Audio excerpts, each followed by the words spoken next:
Most people think Union Colony was just a wholesome experiment, a quiet town founded on temperance, hard work, and good morals.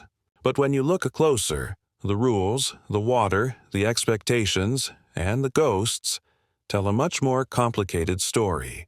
This is part 2, the deeper, darker side of Union Colony in Greeley, Colorado. When Nathan Meeker founded Union Colony in 1870, he wasn't simply inviting settlers, he was curating them. In his New York Tribune ads, Meeker asked only for people who were temperate, moral, intelligent, and industrious. He wanted a community that reflected one very specific vision of morality and progress. Backed by Horace Greeley's platform, 144 families stepped off the train into open prairie. They weren't arriving into a town. They were arriving into an idea, an experiment shaped by Meeker's strict values.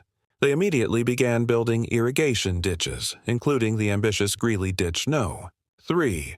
Carving water from the Cache la Poudre River to force a harsh landscape into something orderly and prosperous.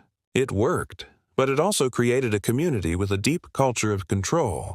From the start, Union Colony outlawed alcohol. No saloons, no liquor stores, no exceptions. Greeley deeds literally banned buying, selling, or drinking alcohol. And those restrictions lasted far beyond the colony. Greeley remained dry into the late 1960s and early 1970s, long after national prohibition ended. The message was clear. Morality wasn't a suggestion. It was a requirement. Church expectations, social scrutiny, and community pressure meant that people who didn't fit the ideal mold often found themselves isolated or pushed away.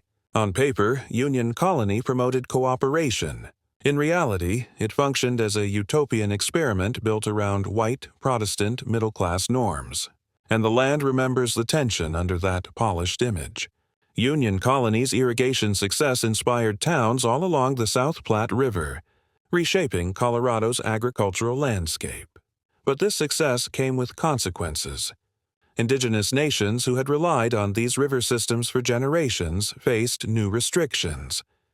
Hispanic acequia traditions, used for centuries in Colorado and New Mexico, were pushed aside. Water rights shifted toward wealthier farming colonies and away from older communities. This part of the story rarely makes it into tourist brochures, but this is where Colorado's past begins to cast a darker shadow.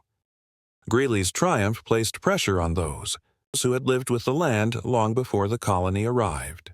And that same pattern, control, exclusion, and quiet rules about who belonged, would ripple outward into Colorado's early rail lines, travel routes, and even sundown-style practices in several towns. The ghost stories you hear, they're the first whispers of a much bigger truth.